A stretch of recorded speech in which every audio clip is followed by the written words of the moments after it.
बिस्मिल्लाहिर्रहमानिर्रहीम, अस्सलामु अलैकुम। आज की इस वीडियो में हम आपको नानी और दादी के 17 घरेलू नुस्खे बताएंगे जो आपकी जिंदगी को बहुत ज्यादा आसान बना देंगे। खवातीन को अक्सर ऐसे घरेलू टोटकों की तलाश होती है जो उनकी जिंदगी को आसान बना दें, और घर में मौजूद बुजुर्ग खवातीन से ज्यादा अच्छे टोटके कोई नहीं बता सकता, क्योंकि इन खवातीन के पास उम्र भर का तजर्बा मौजूद होता है। बढ़ते हैं वीडियो की जानिब, लेकिन उससे पहले एज यूजुअल आपसे रिक्वेस्ट है कि वीडियो को लाइक कर दें और चैनल मेरा हेल्थ विद ब्यूटी को लाजमी सब्सक्राइब कर दें।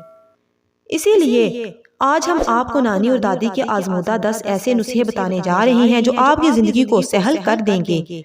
नॉनस्टिक बर्तन को चमक और हिफाजत के लिए नॉनस्टिक के बर्तन पर अगर थोड़ा सा तेल मल दें तो इनकी पॉलिश बरकरार रहती है।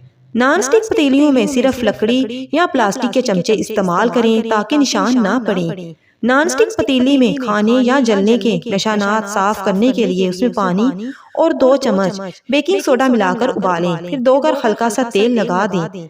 धनिया का रस पीने या ताज़ा धनिया चूसने से कै में आराम मिल जाता है। हरी मिर्चें काटने से पहले तेल या घी हाथों पर अच्छी तरह मल लें तो जलन नहीं होती। मुंह की बदबू दूर करने के लिए दिन में 2-3 मरतबा सौंफ चबा लिया करें।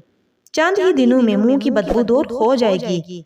पौधों के गमलों में कभी कभी बगैर दूध वाली ठंडी चाय छिड़कने से गमलों की मिट्टी में कीड़े नहीं रहेंगे। आटे के डिब्बे वगैरह को कीड़ा लगने से बचाने के लिए इनमें तेज पात रख दें, इससे कीड़ा नहीं लगता। किसी भी कच्चे फल को पकाने के लिए उसे अखबार में लपेट कर 2-3 दिन के लिए किसी गर्म जगह पर रख दें, फिर पककर तैयार हो जाएगा। मच्छरों को पकाने के लिए 1 कप में थोड़ा सा पानी और चंद कफूर की गोलियां डालकर कमरे में रखें, मच्छर नहीं आएंगे।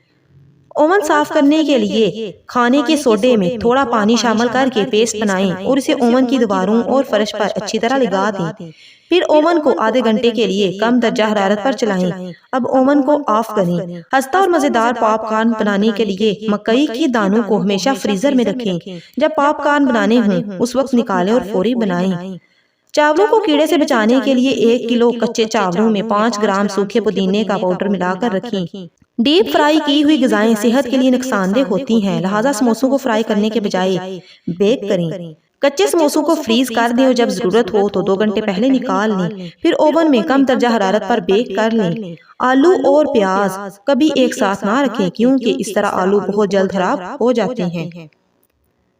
मजीद ऐसी वीडियोस के लिए चैनल मेरा हेल्थ विद ब्यूटी को लाजमी सब्सक्राइब करें। उम्मीद है आज की वीडियो आपको बहुत ज्यादा पसंद आई होगी। इनमें से कौन सा टोटका आपको सबसे ज्यादा बेस्ट लगा है हमें कमेंट सेक्शन में लाजमी बताइएगा। आपके कमेंट्स का इंतजार रहेगा। मिलते हैं किसी